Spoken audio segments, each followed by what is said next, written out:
Welcome to Culdesac Tempe, Arizona. You will live in a pod and you'll like it. You will be forced out of your car. You will ride a bike. You will eat Korean food exclusively. Your dog run will have a white picket fence. You know, when I told people I was going to Phoenix, the number one thing they asked was, are you going to Culdesac, the new car-free development in Tempe? So this video is going to answer that question, cover some other really fascinating things about the city, and it's all coming up next. This is CityNerd, weekly content on cities and transportation. Viewer-suggested topics always welcome. And yes, a lot of people suggested I visit Tempe while I was in the Phoenix area, including the fine folks at Culdesac itself, who kind of broached the idea of a paid promotional thing. And well, I'll never say never, but I really wanted to give you my own independent, unvarnished perspective on what they're doing, so I politely declined. First, let's put the city in context. Tempe is really the first in a chain of suburbs that hopscotch out to the southeast of Phoenix. Now, if you've been following this channel for a while, you probably realize that while Phoenix itself does not tend to do well when I rate cities on walkability, bikeability, and transit, Tempe actually has shown up on some of my good lists. It's really an interesting dynamic. Name me another suburb that rates better on walk score, transit score, and bike score than the actual core city itself. Cambridge, Mass, super close, but man, it really is hard for a suburb to have a better transit score than a core city, which is usually the hub for any regional transit network. But the Phoenix region only has one light rail line, and that line runs right over the Salt River and through downtown Tempe on its way east to Mesa.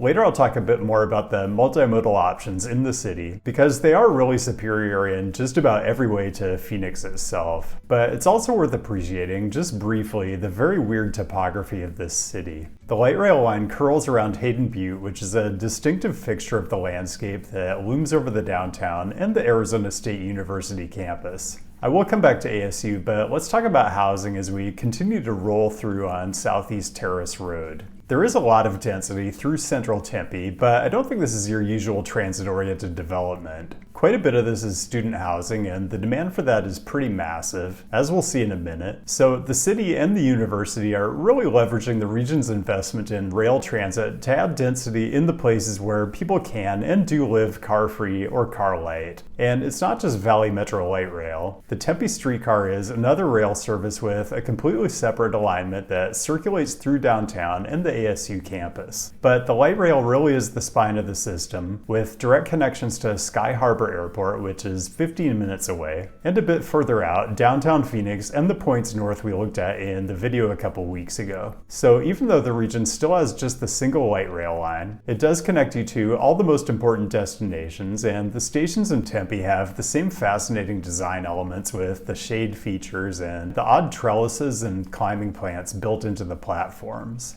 Okay, Arizona State University. If you watched the video a couple weeks ago, you might have noticed how many buildings around downtown Phoenix are owned by ASU, and that's not even where the main campus is. It's really in and around downtown Tempe. I'm shooting this in late June. The academic year is over, so you may not get the sense that this is the largest university in the United States, but it is. I'm not going to go through the fascinating history of the school, all the different names it's operated under, its trajectory from being a local teachers college to being just a behemoth public university, but it is just fascinating stuff. Keep in mind, the academic calendar doesn't include the 3 or 4 hottest months of the year, and I'm not saying September and April in this region of the country aren't toasty, but the weather during the school year is going to be much more conducive to walking and biking, so you really shouldn't be surprised to see as much bike parking as there is all over campus. You know, a recurring theme in my videos is how consistently college towns punch above their weight when it comes to walkability, bikeability, and transit service per capita, and even though Tempe is a Sunbelt suburb, it really does exemplify that dynamic. Because there's no getting around the fact that, in most ways, Tempe feels more city-like than Phoenix. The walk score, bike score, and transit score just don't lie. There's a lot more to Tempe than just the parts I'm going to show you today, and some of them are much more recognizably suburban, but just know that for every Carver Terrace that has mediocre scores across the board, there's a Riverside neighborhood that's way above average and has a bike score that's basically off the charts. So Tempe is like any city. The urbanist qualities are going to vary by where you are, but you can just scroll the neighborhoods on the Walk Score website and see that bike scores in the 80s and 90s aren't outliers. And remember, this is a city that has has very pleasant weather in the months where, if you live in some parts of the Midwest or the Northeast or shudder, Canada, you're either installing studded tires or mothballing your bike altogether. Late June though, not great. There aren't enough misters in the world to get you to dine al fresco before like 10 p.m. What I can't figure out is why every building in this city, and Phoenix for that matter, isn't arcaded. If there isn't something like this in the city's design standards, there probably should be. Someone here told me if you get offered water or shade in this part of the country, you should basically never decline. Improvements to the street environment in downtown Tempe are underway, and it would be cool if that involved building in more shade, and it would be very cool if the improvements included more of these scramble signals that let you cross the street diagonally. Basically anything you can do to keep people from having to wait in the direct sun for 2 different walk phases just to get across to the opposite corner would be a plus. So a couple other things about transportation and land use in the central part of Tempe. We talked about the light rail and the streetcar, and Valley Metro buses operate here too, but they also have these free orbit circulator shuttles that are named after planets. Very cute, and generally they run every 15 minutes. Intercity Rail, I've already harped on the fact that Amtrak does not serve the Phoenix metro area. You used to get Sunset Limited and Texas Eagle service through Tempe Station, which is currently undergoing renovation and might be resurrected as part of a new Phoenix-Tucson line that was in the Federal Railroad Administration's Corridor Identification and Development Program, just announced this past year, thanks Biden. But the alignment and station locations are really TBD, and it's more likely that Tempe Station will just remain as a nicely preserved historical artifact.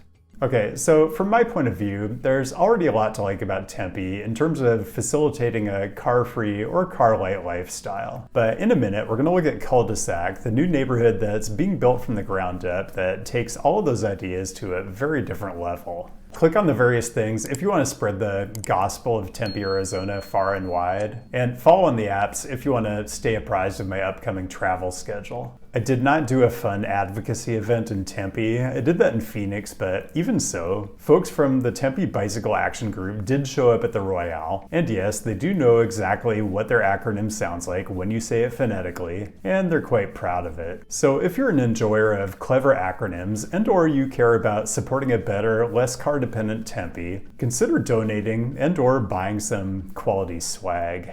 Okay, let's head further out on the Valley Metro light rail line to the Smith Martin Apache Boulevard station, about 2 miles east of downtown Tempe. You know, I feel like I first became aware of Culdesac at least 5 years ago, and the concept was intriguing. A development designed from the ground up to support car-free living and in, of all places, suburban Phoenix, Arizona. Let me just caveat this section by first saying Culdesac is not anywhere near full build out. I'm guessing it's only about 15% complete and occupied at this point. So as you look at the footage of the built environment, keep that in mind. And also keep in mind, late June, 108 degrees. But given everything I saw, I'd be very curious to come back here in, say, March of next year to see how things are progressing. Let's get another thing out of the way. Culdesac does bill itself as a car-free neighborhood, and it's true that the development doesn't include residential parking, but there are definitely cars tucked away a little bit out of sight. I suspect there was a realization at some point in the process that in order to have viable on-site retail and restaurants, those businesses wouldn't be able to pencil out if they had to rely on just the population of Culdesac alone for a customer base. They were going to have to be able to draw from the wider Phoenix region, and the vast majority of those people own cars and drive them everywhere. So when you see a parking lot running near capacity with empty bike racks nearby, you could be forgiven for being skeptical, but from what I can tell, the price structure is intended to be convenient for day visitors and ridiculously expensive if you want to park overnight. Okay, let's talk about bike parking because I haven't seen anything quite like these yellow staple racks. They have these chains hanging off them, which I'm told allows you to secure 2 bikes to each side rather than the usual 1. And you may be wondering why, in a supposed car-free neighborhood, are there so few bikes locked up? Well, if it's 108 degrees, I'm not locking my bike up outside either. But when you walk in the building that houses Culdesac's gym and its indoor common areas, it's a different story. Yeah, I'd be locking up somewhere air-conditioned too about 6 months a year. So this building is kind of a good example of what Culdesac is trying to do. Provide a complete neighborhood with all the amenities you want on site so that you can just stay in your walkable environment. You don't have to go outside the neighborhood to find a pretty good gym, but it's really all about choices. There are lots of great destinations just a few light rail stops away, and if you're a resident, you get a free Valley Metro Platinum Pass, discounted ride-hail rides, and other transportation benefits that make it more straightforward to live car-free. This goes back to something I've said in my videos before. The number one determinant of your personal vehicle miles traveled, or VMT, is simply whether you own a car or not. I feel like the Culdesac folks understand this and come at car ownership with a bit of a carrot and stick combination. They don't have on-site parking for residents, stick, and they give you all kinds of incentives to travel by other modes. That's the carrot. One of the obvious benefits of cultivating a resident population that doesn't drive is the built environment just doesn't have cars in it. It's all space for people on foot. There aren't any streets that you have to look both ways before you cross, and because there's no space that needs to be allocated to parking, other than the limited spots for visitors on the west edge of the site, it means there's space for a higher density of housing and amenities, which means you can achieve more density with less height. So the development is mostly 2 and 3 stories, mostly a Mediterranean feeling white with splashes of color, with courtyards and common spaces that are designed to minimize the impact of the sun. This includes the surface material on a lot of the walkways, so you get a bit of an anti-urban heat island effect. On-site businesses, it's a bit of a work in progress. The grocery store is a compact format Korean specialty place that carries a lot of staples and also a variety of spam-based delicacies and K-pop merch. There's a coffee shop, a bike shop, a variety of interesting pop-up shops, a really good Mexican place with lots of outdoor space, but again, Arizona, late June, misters just aren't enough. Coming back to Apache Boulevard, I just want to point out that while there is a lot of very typical, you might say generic, 5/1 type multifamily structures going up along the light rail line, very little of the street level commercial space has been leased out. So I do wonder if this is an indicator that Culdesacs gambled at creating a different kind of neighborhood where the space is designed for people, first and foremost, and cars are way down the list of considerations. Well, just maybe it's a gamble that's showing dividends. They're making a guess that given the choice to be in a place that's free of the noise, the air pollution, the danger, and just the ugliness of car dependency, people will choose to spend their time and their money and even organize their lives around a different kind of community. And the jury's still out, but it's pretty apparent that Culdesac is continuing to attract the investment it needs to keep building out, not just in Tempe, but in new locations too. Is America ready to fully embrace this kind of lifestyle? I can't say for sure, but if this can fly in suburban Phoenix, then I'm pretty optimistic.